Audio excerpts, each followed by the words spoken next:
So my first book of the year was a 1-star. Hello everyone, my name is Andrea. If you don't know me, you should subscribe, but today I'm going to be doing my January wrap-up and telling you guys all about the books I read in January. Okay, so in January I read 9 books, which is pretty good. I really wanted to hit 10. Like, I'm kind of mad at myself because I didn't hit 10. I was so close, but it just didn't happen. But I did read 9 books, and I feel like that's pretty good. So jumping right into it, the first book I read was Another Dimension of Us by Mike Albo. Sorry. I DNF'd that book, but I still counted it because it was an ARC I received, and like I still had to write a whole review on it and stuff like that. But I did DNF it, but I don't know. I just didn't enjoy that book. Because I DNF'd it, I gave it 1 star. So my first book of the year was a 1 star. Okay.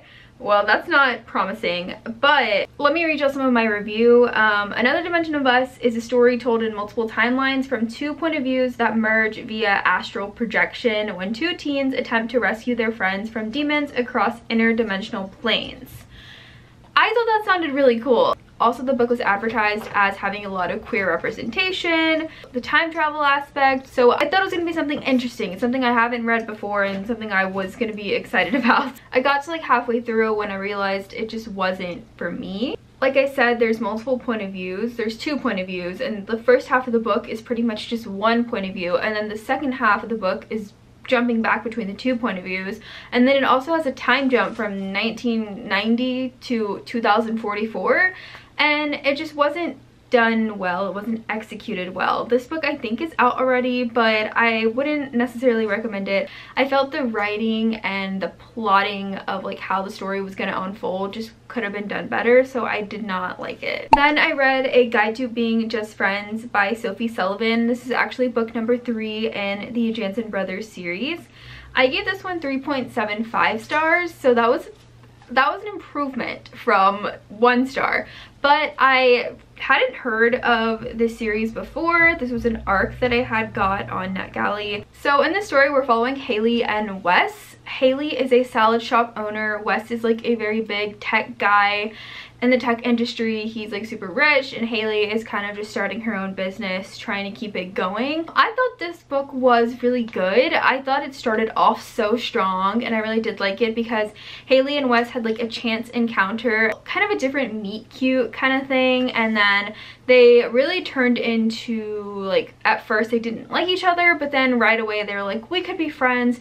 So then they decided that they were both in their own minds, were like, we're just gonna be friends, because you get dual point of view. We get to see Wes and Haley's mindsets or whatever, and they're both in their heads were just like, I don't want to ruin this. I'm not looking to date anyone, so I just want to be friends, because they really did have a good friendship. And so I thought it was a cute romance. I liked it. I didn't know that there's 2 other books about the 2 other brothers, because Wes has 2 other brothers. And so I kind of been spoiled for the other 2 because now I know what happens and that they end up with who they end up with. But that's fine. I might go back and read them. I honestly am not opposed to it. I liked the writing style. The reason I gave it 3.75 is because at the end I feel like it kind of fell off. Like, it was going so good, and then when it came time to like make the transition from like, okay, let's not be friends anymore, we actually want to be together, it did like the 3rd act breakup, and it was just kind of dumb, and they, you know, I just lost interest. So still liked it. It was still good, but I see why it's rated like a 3.6 on Goodreads, and like I rated it 3.75, so I agree. Then I read The Fraud Squad by Kyla Zhao. I really like this book. It was another ARC. I had to read a lot of ARCs at the beginning of the year to like, because they were coming out in January, and I had to get my reviews up, okay? So I read that, and I gave it 4 stars. I really did enjoy it. It was about Samantha Song. She's trying to like nuzzle her way into a career for like a editorial kind of thing, like a giant magazine corporation in Singapore, where they write about all the elitist of Singapore and like all of the influencers and basically this socialite scene. That's the main premise, is her trying to do that. So she has a couple friends that help her, and they're like, you know what, we're just gonna turn you into a socialite. Nobody has to know your backstory, nobody has to know you're poor. We're gonna turn you into one. You can borrow my clothes. And then another one of the friends, so it's Anya and then Timothy. Timothy has connections because he's actually a socialite, like he's actually rich and his family is well known in Singapore, and he's like in the scene. And he has an ex-girlfriend who is definitely one of the top people in the socialite scene. So there's a lot of stuff going on. It's very like glamorous when Samantha is infiltrating the socialite scene, but it was also kind of like heartwarming. There are certain things, like she has a friend from before and she kind of loses her way, and she figures out more about herself, kind of like a story about self-identity and finding out who your real friends are, what you actually want your life to look like, and that the grass isn't always greener on the other side. I feel like it was just kind of a classic one of those stories. So I think this was Kyla Zhao's debut, and if it was, because I think it was really good. I really enjoyed it, and it was a solid 4-star. Then I read The Stolen Air by Holly Black. I have a book review up on it. I will link it up here. But I really enjoyed this. It is a sequel duology to the Cruel Prince series, so the Folk of the Air trilogy. In this one, we're following Surin and Oak. Surin is queen of the Court of Teeth, and her and Oak both find themselves on a journey together. Oak kind of forces Surin to do it, but Surin has her own reasons where they want to bring down Lady Nor, who is Surin's mother, or also a ruler of the Court of Teeth. And through that, we kind of dive more into Elfhame, learn a little bit about how Jude and Cardan are doing, learn a little bit more about all of the politics and stuff that is going on in Fairy. So I thought this book was really interesting, and it was a 5-star for me. Come on, I loved it. Next, I reread Chain of Gold and Chain of Iron. I had to reread these because Chain of Thorns came out January 31st. So throughout the month, I was just rereading these. I reread them back to back, 5 stars each, because when I reread, I know I love them, and they are a automatic 5-star. So I love both of these books. These are the first two in the Last Hours trilogy. Now the trilogy is complete. They're all out, so if you haven't read it, you should check it out. But this series does follow The Infernal Devices. It's kind of a sequel series to that. It's in the Shadowhunter world. It follows James Harrendale and Cordelia Carstairs, and I love them both so much. If you wanted to know how to get into the Shadowhunter world, I have a video out actually now that tells you about a bunch of different ways you can enter into the Shadowhunter world. If you haven't read all the books, if you haven't read any of them at all, that would probably be helpful to get you introduced to the world. But I'll link that up here as well, or up here, I forget where it is.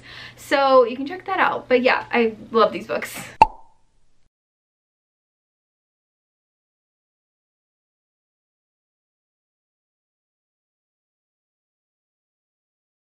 Then I read Intimacies by Katie Kitamura, and this book was very interesting. So I ended up giving this one 3 stars, and I was going back and forth between a 2 and a 3 for a while, and also a 4. When I started it, I thought it was going to be like a 4 over 5, so I was kind of disappointed. But I still enjoyed this read. In this book, we are following a woman who is an interpreter at a court at The Hague. So it's really just a close personal look into her life. We are in first person, like just so close, like every one of her thoughts we are in, and we're just so in her head. I haven't read The Separation by Katie Kitamura, but I feel like this is just her style, and it's like meant to be like this. It's almost so dry that it's boring, but then I also enjoyed it. Just the mundaneness of it, I don't know. I found it kind of interesting to just follow in this ordinary woman's life, and some other things come up, like she is talking to a guy named Adrian who also has a wife, but like ex-wife, but they're still married. There's like that going on, and then she has like a friend, Jana, who's like her closest friend, but the main character has trouble like talking to her. Like she doesn't even go to her when things happen. Like, I don't know, I feel like the main character just isolates herself a lot, and I feel like that's the purpose. It's called Intimacies. So like when I finished, I was like, okay, I kind of get it, but then I'm like, it's just also like nothing's happening, and then certain things happen in it that I didn't understand why, and I just feel like it was almost pointless. But then I almost feel like that's the point, and then she works in this court, and so there's a case that's ongoing, and she's interpreting for this criminal, and we get a lot of time like with her at work. So it's just different than what I'm used to reading. It's just so mundane. I don't know. It's just an ordinary woman, an ordinary slice of life. But I was still very interested and invested, so I gave it 3 stars, and I don't think it was bad, and I don't think it was the best thing I've ever read, but I thought it was good, so I was happy to read it, and I'm happy with the 3 star. I don't know, that doesn't even make sense, but I was.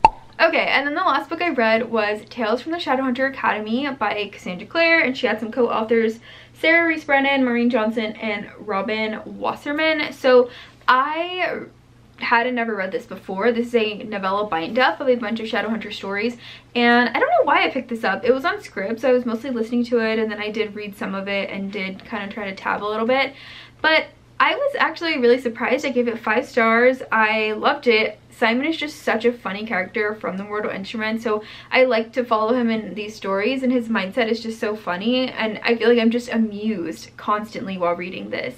A lot of people don't like the bind-ups, and I get it, but this one was actually good. I rated it higher than I did the Bane Chronicles, so I really loved it. Okay, and that was the 9 books I read in January. Let me know what you read in January. What was your favorite read? Did you read any of these? Probably not, because these are kind of very random, like rereads, new releases, arcs, just random. But I hope you guys had a good reading month in January, and I will see you guys soon with another video. So make sure to comment and like if you want to do that. I also have some ways you can help support my channel down below, as well as my social media is all linked down below if you want to check it out. So that's it. I hope you enjoyed, and I'll see you in the next one. Bye!